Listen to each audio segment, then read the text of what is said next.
Hello and welcome to the Rabyd Atheist. I'm Ed Rabyd, a former pastor turned atheist, now a compassionate anti-theist. Welcome to my channel. If you want to learn how to support this channel and its mission to normalize atheism and deconversion, stay tuned to the end of the video. Today I'm reacting to a video by Darwin to Jesus entitled Was I an Atheist?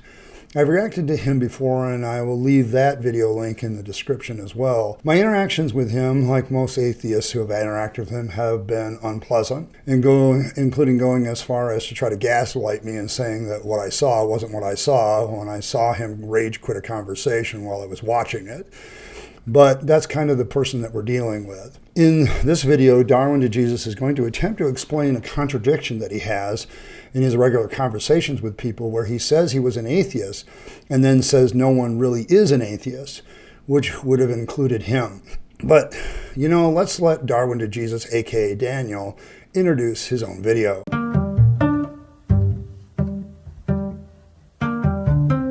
This is Darwin to Jesus. Welcome back to the channel. So today's video is going to be a bit more personal than usual. Normally I like to talk about arguments and ideas, but today I want to clear something up that's about me and my story. I'm making this video to address a point of confusion that comes up quite a lot. Was I really an atheist? For those of you that aren't familiar with me and my work, I often say that I am a former atheist, and I also say that I don't believe real atheists exist. A lot of people point out that it seems like I'm contradicting myself, which is understandable, but I'm not contradicting myself, and I'm going to clear up what I mean once and for all. No, it doesn't seem like you're contradicting yourself. You're indeed contradicting yourself, and it's a blatant one. If no atheists exist, then you really couldn't call yourself a former atheist because they don't exist. So yes, this is a problem people have with your presentation of yourself as both an atheist and then saying atheists don't exist. So you could never have been one. But let's hear your explanation. To start with, let's define some terms so we're all on the same page. A professing atheist. In popular usage today, a professing atheist is someone who claims they don't believe in God. When people say they don't believe in God, they tend to call themselves atheists, and everyone else calls them atheists as well. A real atheist. A real atheist, on the other hand, would be someone who actually doesn't believe in God. Notice there is a distinction between saying you don't believe and actually not believing. Just because you say something about yourself doesn't make it true. For instance, I could say I'm a really good husband, but that wouldn't mean I was actually a good husband. So you're going to frame this argument by creating definitions that provide distinction in such a way that you can talk about the difference between these two types of atheists. That said, I can agree that people often define themselves as something, but they actually are not that thing. Now, this could be that they are ignorant of what they're claiming to be in relationship to themselves, but we have to be careful here in that we're not framing an argument with definitions that we're making up, because we might ourselves be engaging in some sort of semantic word games, especially when we're talking about people we oppose. Or we could be setting up a straw man in order to propagandize people. But I am sure you are the honest Christian that you are, and you would never do that, would you, Daniel? Also, the husband analogy is kind of weird, because the idea of good in that particular case is a value judgment, and it doesn't really fit in the same category of whether something actually exists or not. I mean, you are a husband or you're not, and that all is contingent on whether or not you're married. The idea of whether you're a good husband or a bad one is a value judgment that basically could only be made by your wife. It's also kind of a little bit weird. What are you doing there, I guess? But I did notice that other people that did react to this seemed that you had a personal reason for doing this one. I can't say for sure because I don't know the full story, and I'm not going to claim that I know what's going on inside your head or in the head of your wife, which would be the one who would evaluate whether you're a good husband or not, because I can't know that. Now, in regards to the atheists that actually don't believe God exists, I don't believe such people exist. However, I was certainly a part of that first group, the professing atheists. Since all atheists are in this first group, and I was in this first group, and everyone calls this group atheists, including the group itself, I would certainly consider myself to have definitely been in that group and would fit this description of an atheist. This is why I say I am a former atheist, since I was a member of the group that everyone calls atheists. Well, I hate to break the news to you, but actual atheists do exist. I know because I am one. I genuinely don't believe in God. I guess I would wonder how you would prove this claim that people are not real atheists who don't believe in God without claiming some sort of mind-reading powers that you could also verify. It's a bold claim to say you know every single member of the community has a certain mindset with no exceptions. Unless you're engaging in straw manning, poisoning the well, or engaging in some sort of no true Scotsman fallacy as part of the propaganda move. And yeah, that's what I think you're doing. But let's get back to the main point you make. That is because you were of a group and then left that group, you can say that you were formerly with that group. Sure, but why do you say that? What's the point if not to give yourself some sort of clout when you make the claim that there are now real atheists? The whole point is to say that you have some sort of authority on the subject of atheism. If you're basing this purely on your personal experience and then say all atheists are like I was, that is a very fallacious thinking. It's also egotistical thinking. To assume that everybody thinks or has the same mindset as you just because you were something the same as them, that's just not, that's not true. Everybody has a different kind of mind and everybody thinks differently. And that's one thing that, unfortunately, religion tries to throw everybody into the same bus and make everybody the same. And that's just not true. Each person is unique and often has unique problems that require unique solutions. This is especially true when you say all professing atheists are not real atheists. How the hell would you know that? One person's experience does not indicate every person's experience will be the same. Just because you were a professing atheist but not a real one doesn't mean that there aren't real atheists. As someone who used to be a Christian pastor and is now a real atheist, I have to wonder about the quality of the atheist community you belong to. Because if they were any good at explaining why the evidence for Christianity isn't actually convincing, I don't think you would become a believer. You see, once I saw behind that curtain and saw the professor pulling the arms and it wasn't the great and powerful Oz, when I realized that Christianity and religion in general is a man-made thing and created by human beings, I couldn't unsee it. Unless you had ulterior motives for switching, unless there was some sort of reason to switch that gave you an advantage. And given your personality, I guess I can see what that is, but I'll get to that later in my closing comments. But I have to say something about this that is far more obvious. The people have pointed it out in the comments. You are playing semantic word games here, and you're defining a group in such a way that makes them inherently deceptive. That you are also not letting that group define themselves, but creating a new definition with a motive in mind. I would add at this point, having a political science degree, that this is the technique of the propagandist, someone who deliberately casts a certain light on a people group in order to dehumanize them to justify certain actions against them, that group later. Propagandist techniques are filled with this kind of straw man arguments, poisoning the well, and are accomplished by framing those people in a certain way so that people look at those people in a darker frame of mind. And this framing to them seems bad, and then you can dehumanize them and do all kinds of things to them later. To illustrate where I'm coming from, here's an analogy. Imagine you believe you're a faith healer. You truly believe you can heal people and their ailments through faith. You call yourself a faith healer, you perform faith healings, and you genuinely think you're helping people. But then one day something happens that disillusions you. You realize that you were never actually healing anyone, and none of your faith healing friends were healing anyone either. In this situation, there would obviously be a difference between someone who thinks they're a faith healer and someone who can actually heal through faith. So it would make sense to say that you were a faith healer, meaning you identified with a group of people who believed they could heal others, and you practiced faith healings. But it would also make sense to say that real faith healers don't exist if you no longer believed that faith healing was possible. Except in this analogy, you say the faith healer real believed that they could heal by faith. According to you, they genuinely believed that they were faith healers. But then they get disillusioned and leave. In the same way someone could genuinely not believe in God, and then later something convinces them that there is one. Belonging to a community and believing or not believing are two separate categories of knowledge and don't necessarily relate. Your analogy kind of proves it is possible to not believe in God and thus by your definition be a real atheist, but then find something that convinces them to believe in God and thus stop being a real atheist.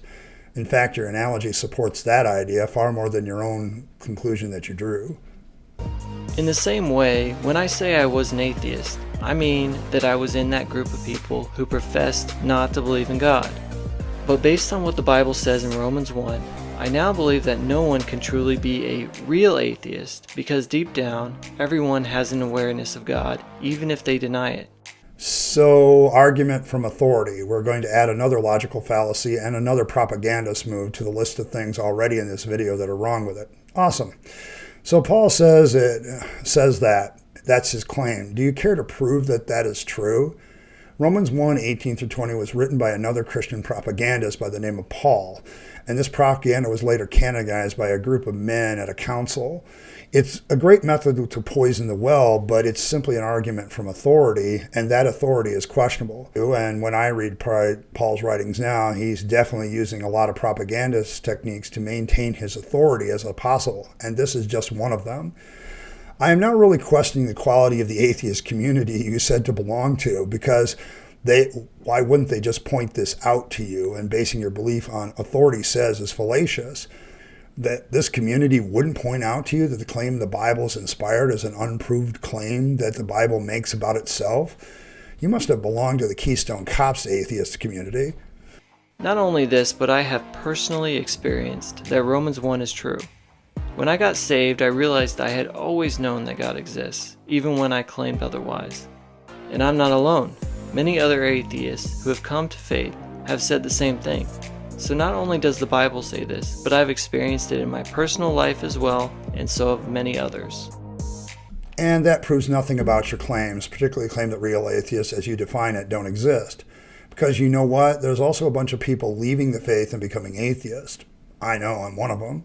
If you're going to use this argument from experience, which by the way has some of its own inherent flaws, then you're going to have to let others with different experiences, exactly the opposite of you, also use that same kind of experience. Unless you're the type of person who thinks only your experiences are real and those of other people don't count or are unreal, which is kind of hypocritical and, quite frankly, an asshole move. But let me share mine. There was a time I genuinely believed in the Christian God, but as I studied the Bible and examined the claims of Christianity, I found the Bible contradictory and its claims of Christianity to be lacking in evidence or fallacious. After a while, it became easy to see that Paul in Romans 1:18-20 is basically making something up about others who don't believe as he does. And because I don't believe in God, and I am by your definition a real atheist, I could see one thing about this passage that was painfully true based on my own experience. Paul was wrong. The Bible is not infallible because it's wrong, and people genuinely do not believe. And even though Paul says that they do, sorry, Paul's wrong, and that makes that an error, and that makes the word of God supposedly errant, not inerrant. Sorry, I know for a fact now that Romans 1:18-20 is false. It's Paul's opinion, and it's his propaganda move against people who don't believe against like he does. And you guys have kind of picked up that spirit, haven't you? You might argue that my experience and the experience of many others like me is wrong, or I might not be interpreting it correctly. Well, right back at you. This is why any experience argument fails to prove anything. You're also really pushing the come and join the people that know the truth propaganda angle. This is also very much a propaganda move, an appeal to popularity. What you don't tell people is that there's another movement of people where atheism is growing, and is growing from people who do the exact opposite of what you did. They leave the faith. They are in large part former believers. But the real problem I see is the self-deception you place upon yourself based on your own ego. That you can't be wrong in your own mind is painfully clear, and it will get clearer. Now I understand that a lot of atheists, or pretty much all atheists watching this, are probably furiously shaking their heads right now. They likely think that I'm calling them liars, but here's the thing. I believe that while atheists are lying to themselves, they genuinely think that they're telling the truth. It's like a woman who's being cheated on. Deep down she knows her husband is unfaithful, but she doesn't want to face that reality. So she represses or suppresses the truth because it's too painful to deal with. On the surface, she would earnestly say she believes her husband is faithful, but deep down, she knows the truth. So you are indeed calling us liars out of the gate based on your assumptions. You are trying to soften it, but you're straight out calling us liars. You even say you're lying to yourself, so how would I not be a liar at that point? Sorry, that doesn't work for me, and let me mirror your argument right back at you. Christians are all lying to themselves. They know deep down that their God is abusive and doesn't really love them or exist, but they can't face the truth because it is painful, so they lie to themselves that their God is actually loving and that he actually exists. They are like an abused spouse who has deluded themselves to survive to the point to not admit that they made the wrong decisions to marry this person. So they justify the abuse and say to themselves that they are a bad person, a sinner. They endure the abuse, saying it will ultimately make them a better person. But the truth is that it's all made up and they just don't want to admit it. How did that work for you? Now, before you jump on me, I would remind you that I essentially just mirrored your own argument back at you. Don't be a hypocrite now and say, I can't do it, but you can. I would also point out that it takes a tremendous amount of ego to think that just because you're experiencing something this way is the way everybody experiences it. You haven't proven that.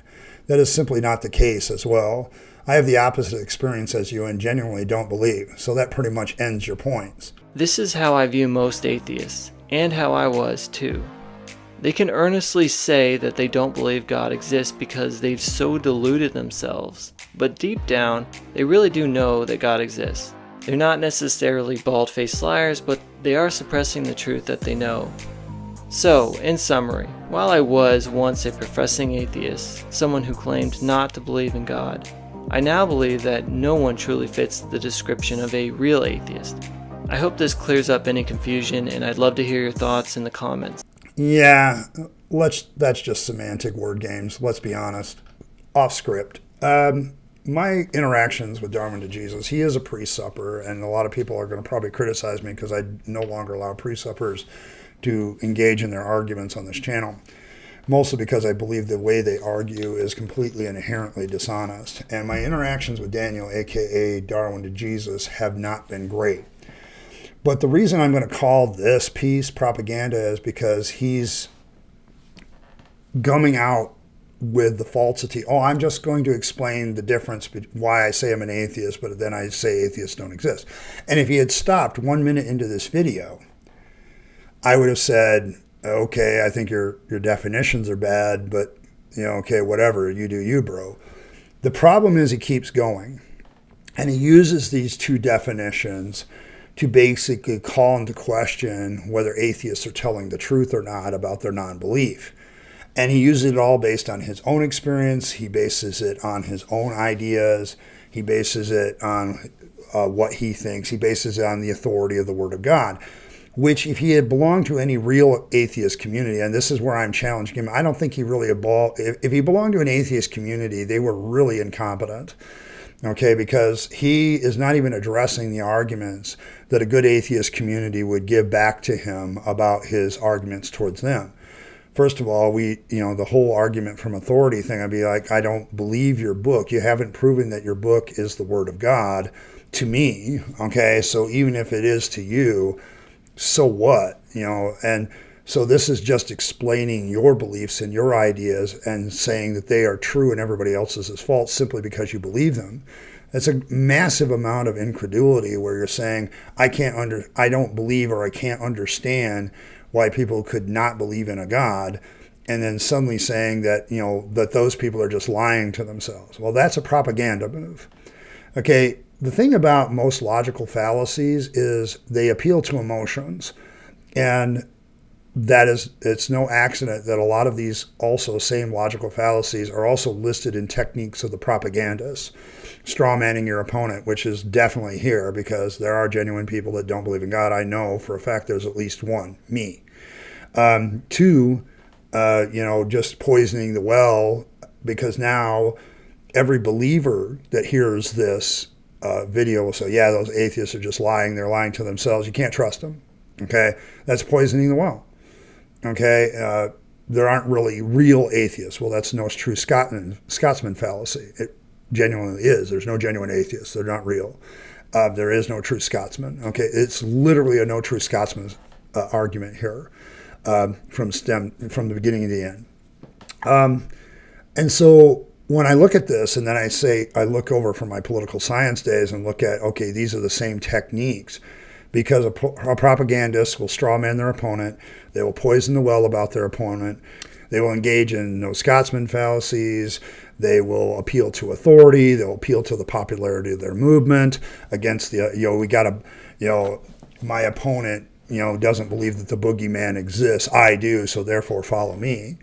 Is very much a propagandist move. Okay. And I'm not trying to be rude here. I try to be very civil, but I don't think Darwin to Jesus here, aka Daniel, was just interested in pointing out why he can say he's an atheist because he used to be part of the community, but he never really was an atheist because atheists never really exist. It's double talk. Okay. You're basically admitting to me that you never really were a genuine atheist. So even if you were part of the community, it doesn't matter. You were never an atheist. Okay. Now, as somebody who's analyzed a little propaganda while he was getting his degree, there's a good effect here. And I'm going to tell you, the funny thing about these apologists that do this, okay, they'll sit there and it wasn't to the atheist community that I was writing. Hell no, I agree with you.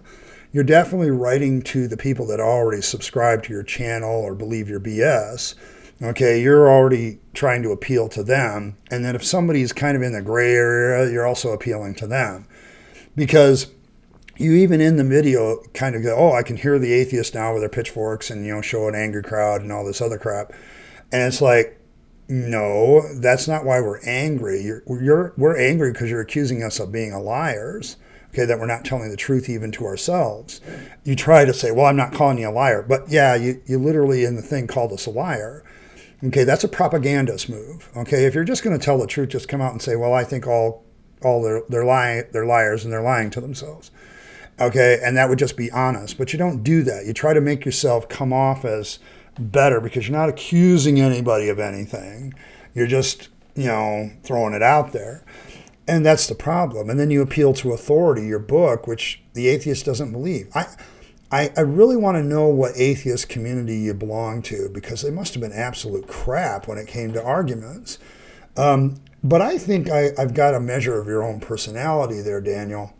Having watched you in action, having seen a couple of these videos, and I see another video where you had to defend yourself of don't give answers to atheists kind of thing, even though the Bible tells you to. You really seem to be attacking atheists a lot, and I have to wonder why that is. Because maybe deep down inside, you made the wrong choice, but now you have to justify the choice by attacking your former team. It kind of sounds like a guy that, does that. Now, I do that too, okay? But I don't necessarily attack. I just listen to what theists say and then respond to it. That's a very different motive. But I think religion is bullshit, and I want to get people out of that so that they don't do it. So maybe we're both in the same vein there. So I can allow that maybe you're not kind of overreacting towards atheists. But I don't sit there and call theists liars. I think that they genuinely do believe in stuff. And I genuinely do think that a lot of preachers or other people say, oh, these guys are frauds. I'm like, no, I think I can see where he would genuinely believe in what he's saying, okay? And there's a lot of, I don't do that, okay? I don't make the assumption that all theists are a certain way. But you're making the assumption that all atheists are a certain way. And that is definitely a propagandist move. A good person understands you need to use terms like most or some or a lot of, but never use all or none. Okay, because all or none are difficult propositions to prove and also sometimes easy to disprove. So that's that. I don't know. I feel sorry for you. I really do, Daniel, because you have my pity. Because I think what's really happened is your ego drew you to something that allows you to pat yourself on the back and do these videos. And I don't know, my experience so far with every presuppositionalist apologist is you're kind of attention prostitutes, anything to get the attention. You're going to get the attention of atheists with this video because you put their title in there and their name in the title, right? And then you'll gripe about it or, these atheists. And it's like, no, man, if you're going to put us in the title, we should be allowed to view it and review it. And also, I have to wonder who this is really written for. Because if you poison the well against the atheist, the one thing is for sure that you might have somebody leave Christianity, but they're not going to become an atheist because they believe your BS. Well, here's the problem, ultimately at the end of the day. There is one true atheist that I know of, me. Okay? I do not believe in God anymore. Period. Full stop. And for you to come in here and say, well, but your experience is wrong. Well, so is yours. Okay? The real problem I have is you want to use certain techniques against others, but you don't allow them to be used against you. You kind of avoid that. And the way you do this video, that kind of indicates that. So, I don't know, those are kind of my personal thoughts about it, taken from what they were, their opinion. But, if you're going to use your experience as proof that there are no real atheists, I'm going to use my experience as proof that there are. Okay, so now we're at an impasse. So how do we adjudicate whether there are real atheists or not? Well, we can't. Okay, it may be an unprovable claim for both of us. And so, in which case, what do we do? Okay, but I'm not going to accept that the Bible says, because I think Paul was wrong. Okay, in fact, I will say Paul was wrong because he's wrong about me. I'm not suppressing the truth in my unrighteousness. I just don't believe in God anymore. And a lot of people have never believed in God. So what do you do with them? Okay, oh, they're suppressing the truth. Well, that's an assertion by you. You care to offer some proof for that other than that my book says? Okay, because, I can write a book that says Odin did something and that's what I believe in. Well, that doesn't prove it's true, okay? All right? So, come on. Yeah, I can't get off of this. Your community must have been really, really bad to not point out to you the logical fallacies that you were diving into, okay? I don't get it. So, I don't get it. Well, that's it for this one. I saw this one. I saw Sir Sick react to it, and I said, I got to do that one too. This is right up my alley of clearing up the misinformation about atheists that a lot of apologists throw out there and how we're being propagandized. A lot of people say, oh, what's the point of this channel? And it's like, well, I got people that are saying that because I'm an atheist, I'm a liar, and something should be done about me, probably, at some point. And why shouldn't I oppose that, being an atheist? Why wouldn't any person of a people group that's being maligned or lied about want to clear up the confusion? Why wouldn't they want to do that? Okay, I don't get the criticism that, well, why do you have to do this the opposite direction? It's like, I don't know, why do Christians have to evangelize? Why do Islamic people evangelize? If they have the right to do it, why don't I? Okay, you don't have to understand the motives of reason, but there's a lot of different motives or reasons to do things, and so I don't get that. This is the mission of this channel, to normalize atheism and deconversion, and the way we do that is when somebody says bullshit about it, we correct the bullshit. And to say that there aren't any real atheists is bullshit. Okay, there really are, and that proves the Bible is wrong. Okay, and so it's not inerrant. So there's that. And so thanks everybody for stopping by. I appreciate every like, share, and subscribe. You guys are awesome. Continue to give a shout out to my members. Probably some of you have noticed the new background. I've moved my desk and turned things around and moved things into a different framework. I moved my desk up a little bit so you can see more of the background, and hopefully that things have been changed. So thank you for all your patience in that, to my members, to my tribunes, and my citizens and rabid citizens. Appreciate you all. You're wonderful. Thank you very much. And as always, live your best life. You only get one go around, and then it's over. So you want to take all your time, money, and opportunities and use them for yourself, the people you love and care for, and to make this a better world. And don't waste them on the trappings of religion and faith, because that's a dead end. I speak from experience. And as always, thanks for stopping by, and I'll catch you next time.